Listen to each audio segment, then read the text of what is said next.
Hello， 大家好，欢迎大家来到我的频道，这里是 Ruby 疗愈塔罗。马上10月份又要过去了，大家10月份都过得如何呢？那今天我们就来做一个11月的运势占卜，看看在下个月有怎样的惊喜和好运在等待着大家。那这里一共有3组牌卡，从左到右依次是第1组、第2组、第3组。选择与你感应最强的一组。牌卡本身它没有任何的含义，大家只需要根据自己的直觉做出选择就好。那如果是再有2组选不出的话，也可以看一下不同组别的信息，看看哪个组的能量跟你能够有更加强烈的对应。因为这毕竟是一个大众占卜嘛，那可能你的信息能量会被分散在不同的组别里面。那现在请大家放轻松，深呼吸，感受你与牌卡之间的链接，我们开始选牌吧。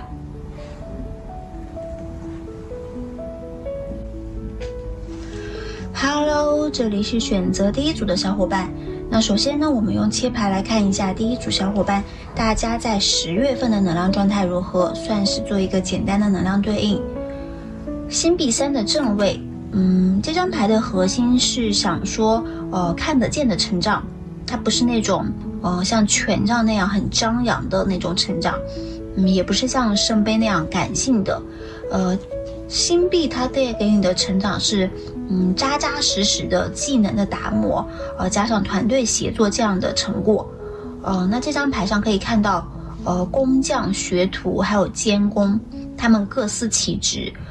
做着自己的事情，就象征你过去的1个月的努力，不是孤军奋战，也不是盲目的付出，而是这种团体协作、精准投入，再加外部认可的一个闭环。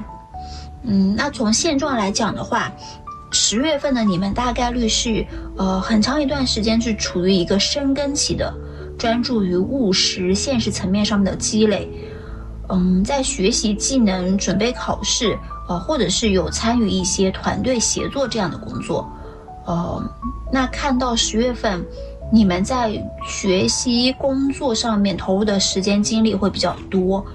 可能工作学业会比较忙，需要加班，需要熬夜。那参与的工作内容的话，大多数是需要通过团队合作，共同完成的。而且这个任务是需要先经过计划，然后再依照你的计划，你的草图来慢慢推进的，并且在过程当中也是需要多次的和别人进行开会、沟通、讨论，就看上去并不是一个简单的立即就能完成的任务。那另外呢，这一张星币3它也表示某些事情初步的完成，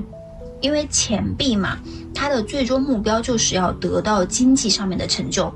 达到星币10的辉煌。那这边的这个星币3呢，就表示初步的成果。你们在10月份可能做了很长时间的练习与积累，那无论是工作项目，还是说课程的学习，又或者是某一项技能上面，都已经有了初步的成果，小有所获。现在呢，你的手上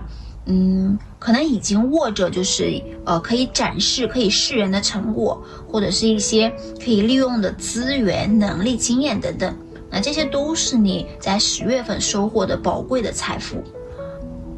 有些人在10月份，可能在你的身边、团队当中，或者是同学、朋友当中呢，会有暧昧关系，或者是这其中呢有人会被你吸引，注意到你，暗恋你，又或者就是反过来，你会被团队、被身边的朋友、同事吸引。还可能就是简单的指向你在10月份的时候和同学、同事关系都非常不错，有很好的饭搭子，大家的相处是很愉快的。那如果有伴侣的话，10月份你们2个人可能重心都会放在金钱、物质、地位、事业、成功上面，会缺乏情感的交流。总之10月份看到你们的重心就是更倾向于在工作学业上面，那整个人的情绪呢也要比之前更加的务实，更沉得下心来，愿意去心平气和的踏踏实实的做一些东西。当然了，你的努力同样也会给到你一些显化的成果。那在身体上面10月份可能会有轻微的那种努力之后的疲惫，比如说你长时间的看电脑，就导致眼睛干涩、腰间酸痛，或者是连续加班会让你们精力透支，会觉得很累很疲惫。那好，我们再来看一下第一组小伙伴，大家11月份的能量状态会有一个怎样的变化？那整体的生活又是什么样子的？会有一些什么样重点的事情需要大家特别的注意呢？首先看到就是月初的时候，你们的计划会受阻想要出行远行、旅游，或者是想要申请留学机会的话，那这个计划可能会放缓，会遇到延迟或者是信息不明确的情况。比如说可能因为天气的原因，公司的安排、文件的交接等等，就让这个计划有了延误。看到这个计划，大概率可能是跟你的未来职业规划呀、事业版图的扩展啊、生活以后的走向啊等等相关的。还有就可能就是跟这个海外相关，海外的出行旅游、移民、留学等等。总之是一个比较大、比较重要的一个计划。看到上面站的这个人呢，他是一个商人他有庞大的事业，他位居于一个领导的地位，看着面前一望无际的海洋，就仿佛在看着一个未知的世界一样。那从他的动作中也可以看到，这个人他是满怀着这个雄心壮志，想要干出一番成就、干一番大事业的。所以如果说第一组当中你们有自己创业从商的话，那可能月初会遇到一些来自外部的变数，物流的延迟，平台、政府、国家政策规定的调整，推广渠道出现问题等等，就是会发生一些事情打乱你的计划。那在这里也是，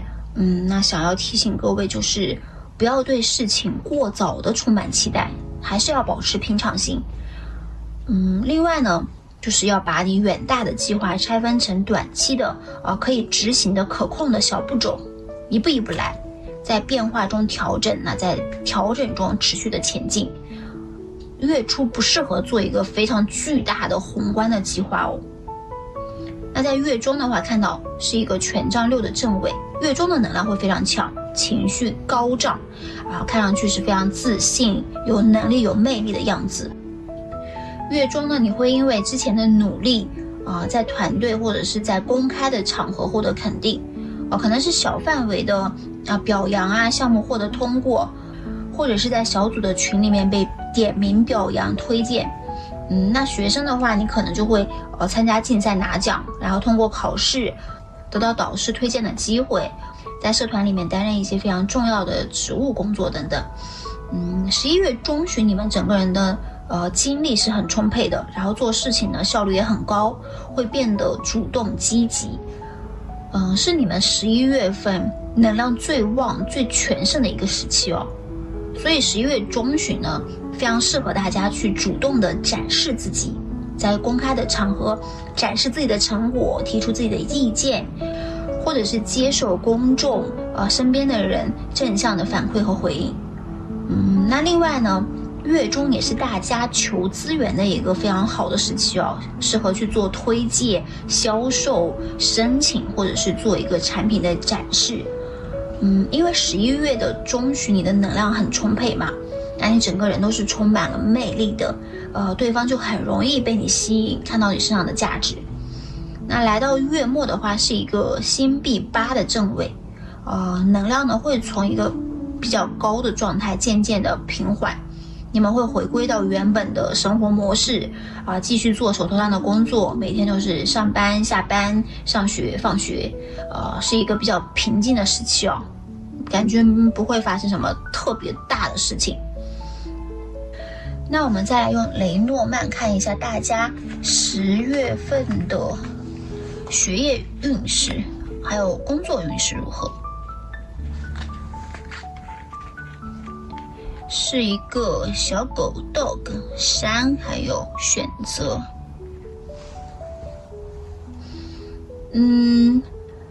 首先看到就是在学业工作上面，你们会遇到可靠的伙伴，小狗就代表你身边忠诚的支持、坚实的后盾，更倾向于友谊、朋友，所以呢，在工作当中，你们会跟同事相处的非常要好啊，会跟同事处成好朋友啊，两个人可能就不仅仅只是工作上面内容的交流啊，可能下班也会约着一起去吃饭、去逛街啊，私下里也会经常打电话、发消息啊，一起吐槽公司各种不合理的制度啊，吐槽老板毫无人性的压榨等等。那当然这个也可能是指向你的合作伙伴在你在工作当中接触到的人，你们很有可能最后都会发展成一个很好的朋友的关系。那后面的这个山呢，这个牌就表示你们要面对的难关。11月份在学业、工作上面可能还是会遇到一些比较棘手的问题。那与塔罗结合来看的话，这个难关大概率会出现在11月的上旬。山这张牌呢，它代表的阻碍就不是那种模糊的困难，而是一个很具体的、难啃的，但是能够解决、能够跨越的这样的一个硬骨头，而不是那种根本完成不了的任务。比如就说领导安排你说，我们这个代言打算跟找周杰伦合作一下，你去联系吧。就是有点夸张的比喻但意思就是想表达，这个山它不是毫无根据的，不是根本完成不了的。对于你而言，它可能比较新，你没有接触过是一个有难度的任务。但对于那些已经有经验、有资源的人来看的话他就会觉得其实是一个很简单的工作而已。所以这个不要害怕，你是能够克服它的。那最后呢，是一个选择。这张牌就说明或许呢这个难关需要你面临很多的选择，很多的路径。综合来看这3张牌的话，狗它代表你的后盾，你身边有可利用的资源，有能够支持你的人。山它代表你要面临的难关障碍，选择呢则是代表你要走出这个难关的方法。那简单的来说，就是11月份你会在工作学业当中遇到实实在在的阻碍，但是不要着急，不要害怕，你的身边有能够帮助到你的人。然后呢，要解决这个问题，你必须要在几条路径、几种方法或者是几个对象里面做出一个精准的选择。比如说可能有人在11月份想要推荐一个新的项目，想要达成一个新的合作，那身边是有可靠的同事、导师或者是领导靠谱的合伙人，他们能够支持到你的。但是这个项目的推进可能会因为审批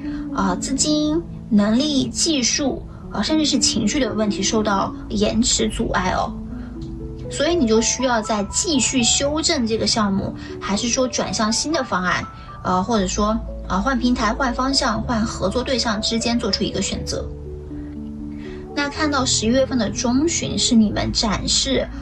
请求支持、寻找资源的好时机。月初和月末的话则是你评估障碍，然后解决问题、选择这个道路的关键时期。那我们再来看一下大家10月份的感情运势如何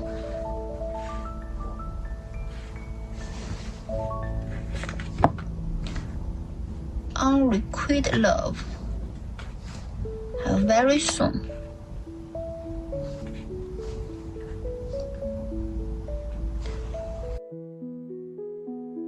首先先来看这张牌，11月份你们很有魅力，很有吸引力，会显于人前，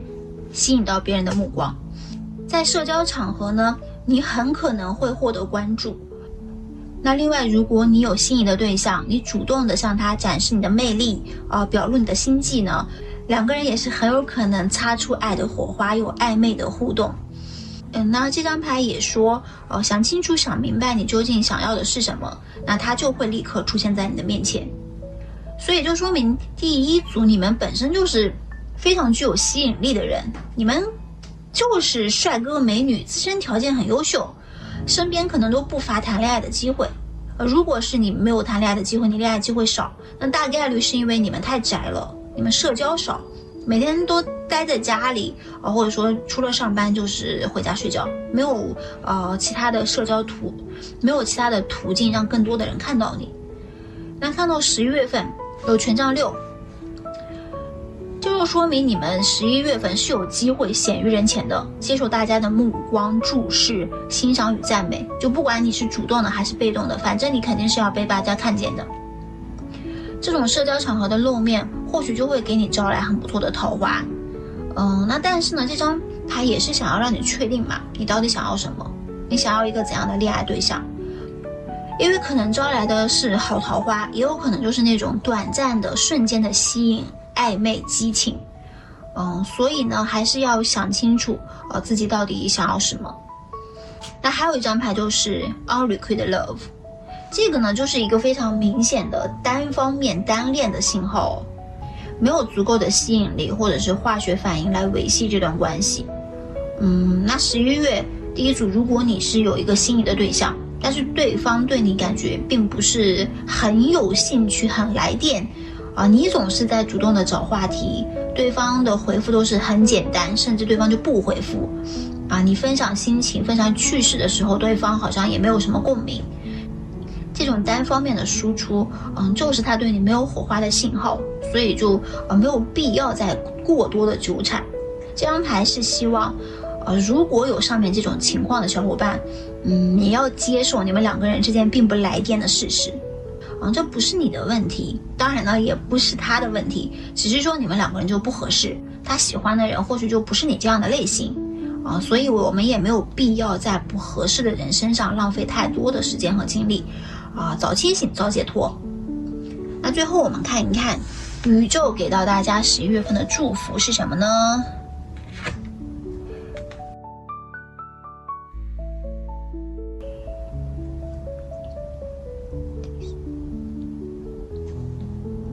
自律你们能够通过自律完成你们定下的目标。这张牌的核心宇宙不是说想让你们去逼着做自己事情每天写一堆什么待办清单制定每天6点起床，学习8小时，运动2小时这样的计划宇宙是想让你们建立稳定的节奏，让能量动起来，用小的习惯去撬动大的改变。而且看到你们现在已经或许是做出了一些改变，做出一些尝试了，因为星币3嘛，它就是有一种自律的表现。你们或许已经在稳扎稳打的学习一些东西，在精进自己的技能，积累经验。只是说后面有一张权杖3，那就表示11月份或许有些人会对未来有很多的设想那宇宙是想在这里提醒大家，可以把这种宏观的很大的目标去分成小小的目标，一个一个的去完成。那当你一步一步的建立了自己稳定的节奏或许呢在日复一日的工作生活当中，突然一天你就会发现自己离原来自己定的目标已经很近了。那好的，以上就是我们第一组小伙伴11月份的全部信息啦，希望大家都能够顺利平安，万事如意，我们下期再见吧。Hello， 这里是选择第2组的小伙伴。首先呢，我们用切牌来看一下第2组小伙伴大家在10月份的能量状态如何，说是做一个简单的能量对应。星币骑士的正位，星币骑士呢，他是在4个骑士里面行动最持久，然后稳重最踏实的人。他勤奋务实，细心谨慎工作卖力，守时守信，是最可靠的助手，最忠诚的员工。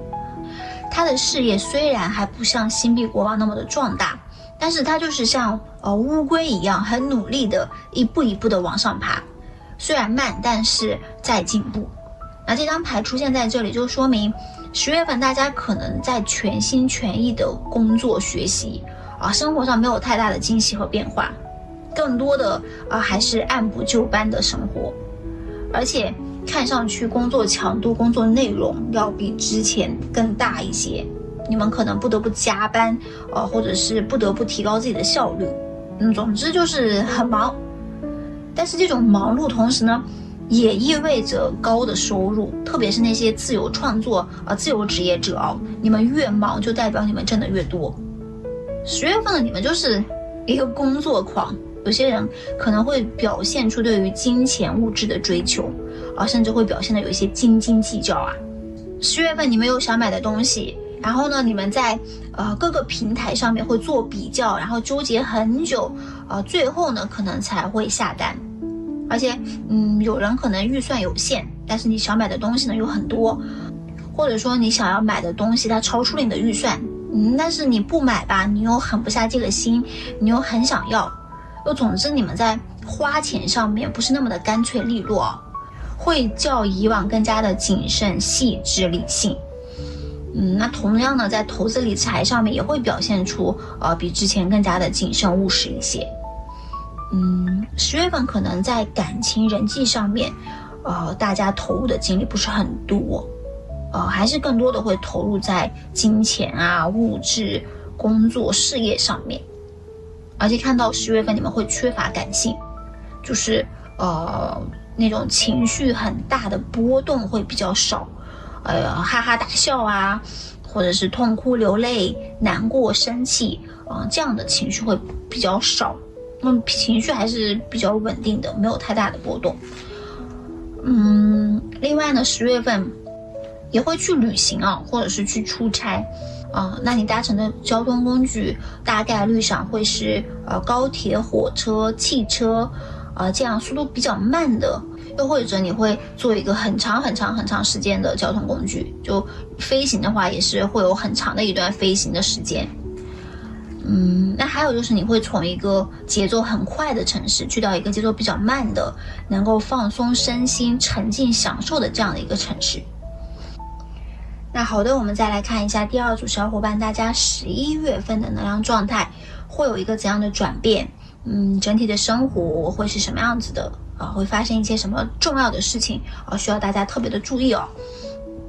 首先映入眼帘的就是3个端端正正坐着的人正着的、反着的，反正总之他们就是表情非常严肃的坐在这个高台之上。那我们一个一个的来看，首先是一个逆位的宝剑国王，沟通失衡、判断偏差、权威误解、产生误会，这些可能就是你11月上旬会发生的一些事情你或者是你周围的人，他在表达决策上面会显得一意孤行，就很固执，说不听，说话也会比较直接甚至说话会比较刻薄，在沟通问题的时候可能无意之间就会伤害到别人，或者是表达出来的话就会被别人误解。那有可能是你的领导上司，或者是你的老师、你的父母、你的长辈态度会比较强势，就很难沟通交流。11月份上旬，他们或许还会因为误解你的隐私，然后强硬的坚持自己的看法鸡蛋里面挑骨头，然后跟你产生摩擦，甚至会因此批评指责你。就情绪上看，你们明显是会感觉到有被误解的委屈的，有不理解也有不服气你或许还会在背地里面吐槽这个人，但大概率你不会做出过激的反抗因为看上去这个人很可能他的职级要比你高，权力比你大，年纪比你大反正是一个不好惹，你不敢惹的人。那塔罗呢也是建议月初如果是遇到这种冲突的时候，我们不要硬碰硬特别是遇到一些难搞的、难伺候的人，遇到一些出尔反尔、没事找事的人的话，我们要用记录、用证据、用事实来保护自己。比如说我们在工作或者是学习当中呢，都用文字沟通把这种重要的节点沟通的条款一定要留痕，以免呢就是陷入百口莫辩的局面。那看到后面第2章是一个教皇的逆位，传统观念、传统的制度或者是权威会受到质疑，需要重新的审视。那这张牌还可能是指向你前面跟这个人的冲突矛盾你们到月中的时候可能还是很难达成一个和解又或者是你们表面上达成了一致，但其实内心谁也不服谁。另外呢，第2组的小伙伴，你们在做事情的上面会受到规范、教条、制度、封建礼教的束缚你们有想要打破这种规则的冲动但是呢打破这个东西呢又面临着各种各样的困难。你们或许会发现公司上面就是有些人太死板了，或者是某些流程上面就是效率很低，你提出优化的建议却被上级以各种各样的理由拒绝说你管得真宽说你能做不能就走人，反正就是以各种各样的理由强硬的驳回又或者是你的父母长辈希望你从事稳定的工作催你早点结婚生子，给你安排相亲等等，但你就是不想受到他们的约束嘛，不想听他们讲这样的话。10月中旬你们有自己的想法，你们也敢于与众不同，敢于表现利益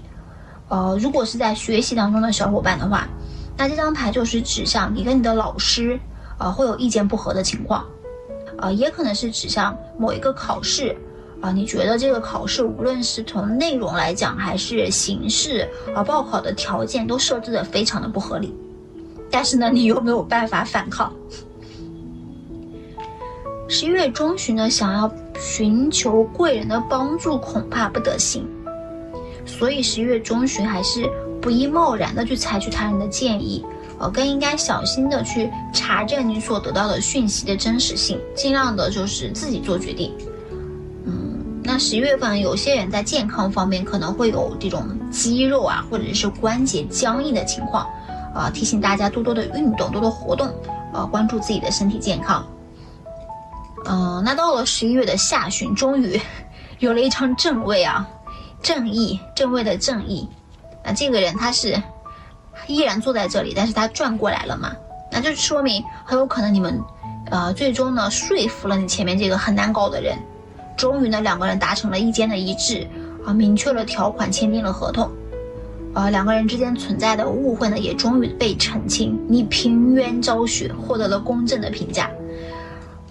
另外呢，正义这张牌的出现呢，通常也是与某个决定相关所以11月下旬你们或许会需要运用到你们理性的思考，来分析利弊，做出一个自己认为最好、最公正，然后最不偏不倚的决定。这个决定做的不会那么的轻松因为这个决定可能会让你担负一定的责任。另外呢，正义它也是与法律事务相关包括诉讼以及各种合同契约的签订。那正义的正位它通常就代表着是一种公平公正的对待，所以在法律上面大概率会获得公正的裁判。那另外呢，考试它其实也是裁决的一种嘛，它就代表你准备多少，你准备的有多充分你付出了多少的努力，分数就会是多少。那关于恋情或者是婚姻的话，就代表双方可能会进入到法律程序，结婚或者是离婚都有可能。那我们再来用雷诺曼看看大家11月份的学业事业运势如何。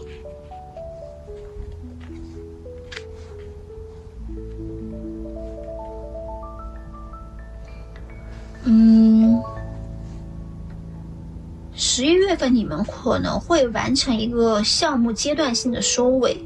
而且这个项目很可能是前期投入了很多的人力物力但结果最终呢就是草草收尾了，有一种拖不下去了的感觉。前面可能要求很高让你做这个做那个让你准备这个准备那个，但是后面因为时间紧急，就不得不把这个标准一降再降。那如果是你在上学的话，可能你就是在准备一个考试你一开始还想着你要拿90分，甚至你要拿满分，但是你因为各种各样的事情没有时间好好的去准备这个考试，那到临近考试的时候，你才手忙脚乱的开始看书，那你之前制定的这个标准可能就要从90分降到80分然后再降到60分你就想说多的不求，我们及格就好。那看到呢，就一个项目一个事情结束了，另一个项目呢它又来了。你们11月份工作学习上面似乎没有太多喘息的时间还是很忙。这个船卯呢就代表着一种稳定的关系与签署长期的合同，确定研究的方向明确流程制度，明确权利义务相关。所以你们结束一个工作之后又投入到了另外一个工作当中，而且这个工作它不是短期之内就能结束的。那另外呢，这两张牌也是指向可能第二组当中有人会在11月份选择结束自己的工作，然后重新找到一份更加稳定、更加有长期保障的这样的一个工作。最后呢，是一个花园，代表着公开的活动、社交网络人脉的拓展。这个很有可能是跟你的工作内容相关啊，你们做的是与营销、社群管理、策展、传媒等等相关的行业。又或者呢，这张牌就是指向11月份是你们通过社交活动或者是线上会议、社群网络来拓展人脉、结识资源的好时机、好机会。那我们再来看一下大家11月份的感情运势如何。soulmate 灵魂伴侣，还有一张是engagement。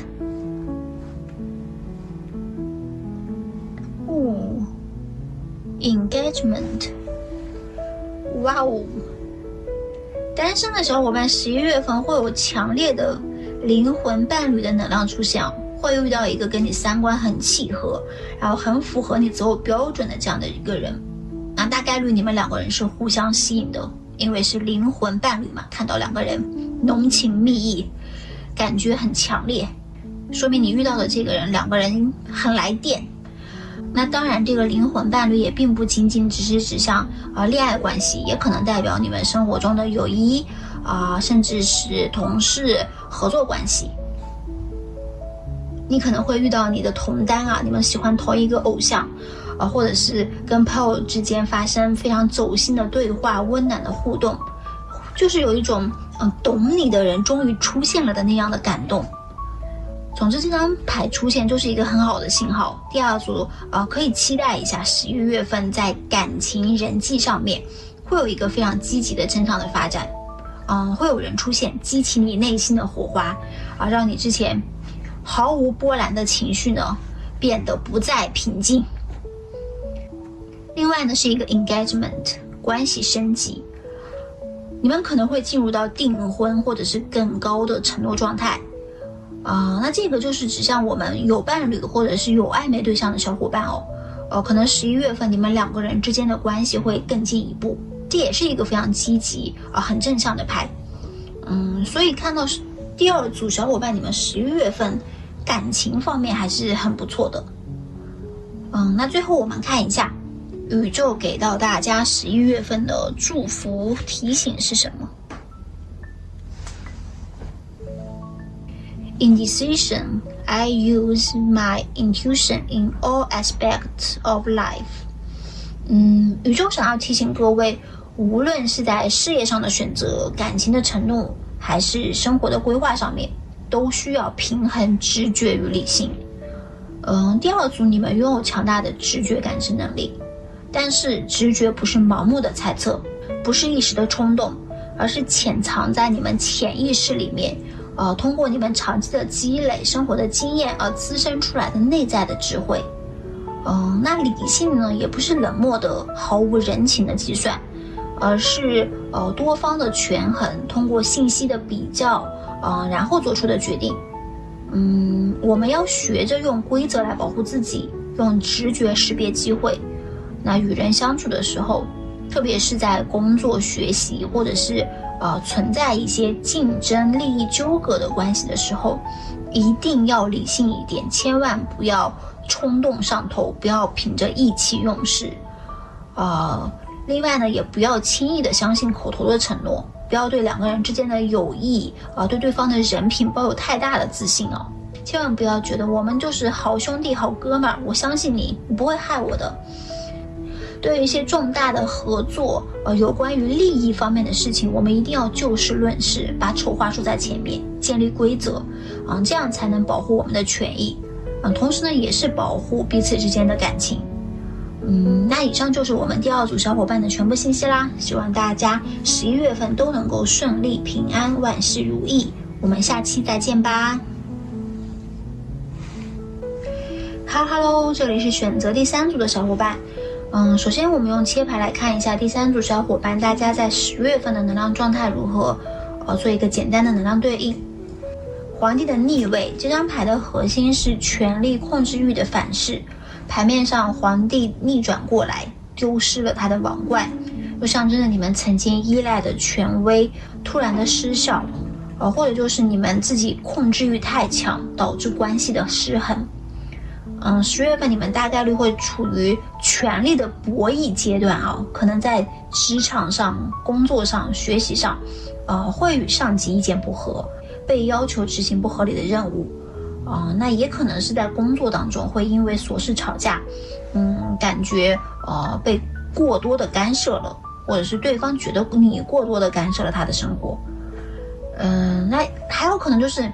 你们自我要求很高哦，会陷入到完美主义的陷阱，就会让你很痛苦。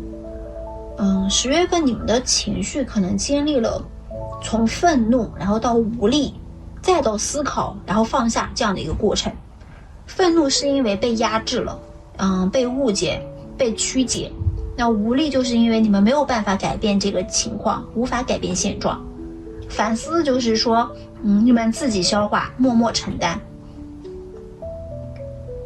那10月份也有人会陷入到这种受害者心态哦，就觉得事情竟然不顺利，自己受到批评，受到区别对待，都是对方的原因导致的。那看到确实可能会有这样的情况存在哦，就是前面也提到的，会有权力的控制、压制，那另外一方面也可能就是因为大家过度反应了。那10月份第三组的行动力不是特别的强，那缺乏领导力，处理事情的时候也会想太多，犹豫不决，许多事情推进的就是很慢。然后看到你们身体上面也是感觉还挺疲惫的，睡眠可能不是太好，会有熬夜，有睡不着的困扰。那我们再看看第三组，大家11月份的能量状态会不会有一个转变，然后生活节奏是什么样子的，会发生一些什么样重要的事情需要大家特别注意啊。首先是权杖5，冲突缓和，竞争减少。但这可能也并不意味着冲突的结束啊，只是说表面上平息了，可能冲突就是从表面转到地下了。那在团队协作上面，月初你们可能会在会议上面或者是小组交流上面，有很多的意见分歧啊，争执不下。但看到最终呢，争执会进入到一个降温期，大家都倾向于避免公开的冲突。大家或许是为了赶进度，或许就是为了赶紧完成这个工作，勉强的就通过一个方案。但是呢，这并不意味着全面的和解，有可能在会议上面，在大家的面前，就真的不是那么激烈了，都是一副你好我好大家好，和和气气的样子，我也理解你，你也理解我。但是背后私底下肯定还是有抱怨有吐槽的，心里存在诸多的不满。那这张牌就是指向你们在跟别人合作，特别是有人合伙创业，或者是需要团队去完成一件事情的话，11月上旬你们之间会存在意见不合，然后呢也会有一些无奈的妥协。另外呢，这张牌也是指暗地里背后的竞争，暗自较劲。11月上旬你们或许会莫名其妙的卷入竞争当中啊，会被别人当成假上帝。又或者如果有人在竞争一些什么东西，争取一些什么东西的话，那很可能跟你一起竞争的人会采取一些不太光明的手段，要千万小心。那到了11月中旬的话，对应的是一个星币2的逆位，意味着你们会进入到一个混乱，然后精力分散，手忙脚乱，事情太多，效率低下的一个阶段。可能同时要处理好多的事情。每个事情你都看上去好像挺重要的，都挺着急的，你不知道先做哪个好。领导突然一下子给你安排了多个工作，然后呢，你又在备考，你想要考某个证书，或者是你又有跳槽的打算，正在面试其他的工作。生活上或许家庭、父母、小孩又遇到了各种各样的问题，生病了，感冒了，你又要搬家、维修家电、办理证件等等各种各样的事情。就感觉大家11月中旬的时候，家庭和事业，或者是你的生活和学业事业是难以平衡的，各自有各自需要解决的问题，而且看上去都是突发状况，意料之外的，就让你有一点二丈和尚摸不着头脑，不知道先处理哪个好有点慌乱。那到了月末的话，是一个星币1的正位，这意味着你们大概率会迎来一个有关于金钱或者是物质的新计划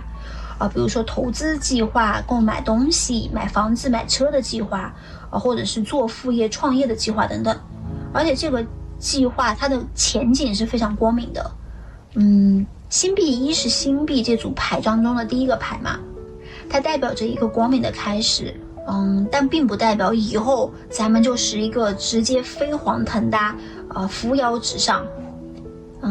但还是一个很好很积极的提示说明你们想要的东西就在你们伸手可得之处。你们可以通过自己的努力将它转变为现实可以获得的东西。11月下旬可能有人会获得实际的金钱，比如说加薪、获得奖金在其他渠道有资金进账，投资上面获利，或者是收到别人的礼物、小红包等等。那下旬的话，你们在钱财物质上面也会更加的稳健，获得踏实感、安全感。另外呢，星币1它也可以表示逛街、购物、吃喝玩乐等等这样的娱乐活动。主要还是这种肉体感官上的娱乐。所以11月下旬的时候，你们可能还会出去吃好吃的、买东西买衣服、购物，去娱乐场所 happy 等等。就11月份下旬看上去你的物质钱上面是不用担心的，不会特别的紧张。那我们再来用雷诺曼看看大家11月份学业事业会有怎样的发展船、戒指，还有一个是熊。11月份工作学业上面呈现出很强的外部机会的特征而且看到工作上面你签订的合同、达成的目标、完成的项目，大概率会脱离你之前熟悉的领域，离开你的舒适区。你会被安排着去做一些你之前没有做过的任务，去外地出差、接触新的客户等等。那学生的话可能你就会去做一些你之前没有做过的事情，有机会去参加这个交换生的项目，或者是参加一些企业访问、学术交流、实践实习的机会。那后面这个戒指呢，它表示一种长期的承诺。所以第3组小伙伴，你们很有可能在一个自己并不熟悉的领域获得机会，签订这个长期的合同。比如说有可能有人会找到一份工作，但并不是你们专业所长的一份工作。有人可能会在旅行的途中，在飞机上、高铁上，或者是在异地结识同行，或者是结识潜在的客户，建立长期的联系。也有人可能在11月份会面临职位的变化，或者是你的工作内容、服务内容、合同条款等等的变化。那所以呢，这个戒指这张牌呢，也是提醒各位，在签订合约、做出承诺之前，一定要明确双方的权利和义务以及各种细微的细节的条款。那最后呢，是一个熊，权威的人士、资金的支持、有实力的客户。那这对于独自创业的小伙伴呢，是一个非常有利的信息11月份你会遇到大佬，得到行业大佬的指导推荐，或者是直接就是资金上面的支持，签订一个大单。工作上面呢，你可能也会接待大的领导，或者是获得大的领导的肯定学生的话就说明你们会获得一个非常不错的机会去实习、去交流，或者是获得奖学金、助学金。感觉月中会是你们工作学业繁忙的高峰期嘛，可能会有更多的机会所以大家可以关注一下这个月中11月中这个时间点。那然后我们再来看一下大家11月份的感情运势如何。 It is safe for you to love， 还有一个呢 Past life relationship。 这张牌是说现在对于你而言是安全的，你可以敞开心扉去爱。11月份你们是非常有魅力、然后高高在上、自信强大的，而且丘比特爱神就围绕在你的身边。但是很可惜哦，你们垂下眼睛，看你们垂着眼睛，似乎没有看到他正在与你互动。第三组，你们当中有人可能在感情上面会表现得比较的高冷，很骄傲，比较冷淡。但这或许并不是因为你们本身性格就是这样的，也有可能是你们对于自己不是很自信，所以才会把自己伪装成一副高高在上的样子。